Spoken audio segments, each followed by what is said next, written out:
తేదీ 25 ఏప్రిల్ నాడు మన బణమేపల్లి చౌరస్తా మల్లికార్జున వయసు దగ్గర జరిగిన యువకుడి దాడి ఘటనలో తేదీ 14వ తారీఖు నాడు తన తల్లి కంప్లైంట్ ఇవ్వగా శ్రీకాంత్ చనిపోవడం వల్ల తల్లి కంప్లైంట్ ఇస్తే కేసు నమోదు చేసిన పోలీసు మామూలు రూరల్ పోలీసు వారు ఆ దాడిలో పాల్గొన్న నిందితులైనటువంటి 10 మందిని గుర్తించి అందరినీ కూడా ఈరోజు 8 మందిని ముందుగా అరెస్ట్ చేసి ఈరోజు మార్నింగ్ పట్టుకొని అందరినీ అరెస్ట్ చేయడం జరుగుతూ ఉంది. దీనిలో భాగంగా ఈ మన చింతపల్లి రవికుమార్ రెడ్డి అని చెప్పేసి ఏవను ఈయన కౌంటర్లో మొట్టమొదటి శ్రీకాంత్తో గొడవపడిన వ్యక్తి.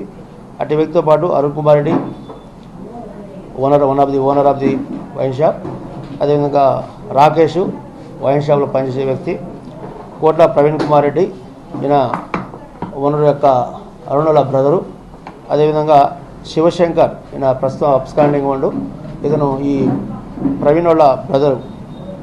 తర్వాత A6గా కృష్ణారెడ్డి, ఇతను ఈ అరుణ్ వాళ్ళ father, one of the owner. అదేవిధంగా పికిలి వెంకటేష్ ఇది వైన్ షాప్లో పనిచేసే వ్యక్తి. తర్వాత జరపటి చెన్నమ్మ ఈమె కూడా స్వీపర్, వైన్ షాప్లో పనిచేస్తుంది.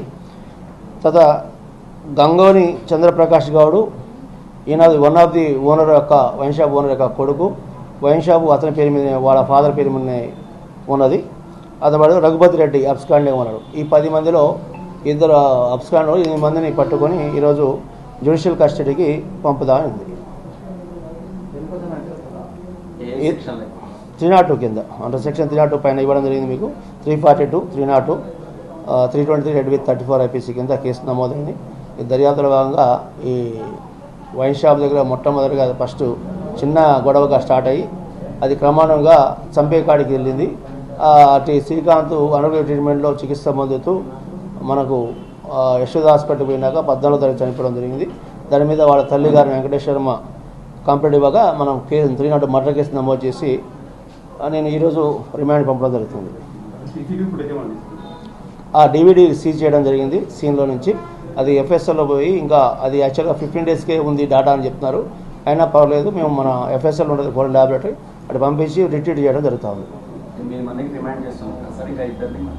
అబ్స్కాండ్ కూడా రిమైండ్ చేస్తాం. పరాలో ఉన్నారు ప్రజెంట్, వాళ్ళు ఆల్రెడీ A10గా ఉన్నారు వాళ్ళు. మొట్టమొదటిగా ఫస్ట్ చిన్న గొడవగా స్టార్ట్ అయింది, అది క్రమంగా అది మర్డర్గా దారితీసింది. కాబట్టి అట్టి వ్యక్తిని మర్డర్ కేసు కింద నమోదు చేయడం. పాత కక్షలు ఏం లేవు దీంట్లో. వైన్ షాప్ సీజింగ్ అనేది మా చేతిలో ఉండదు. అది డిపార్ట్మెంట్ ఎక్సైజ్ డిపార్ట్మెంట్ సంబంధించింది.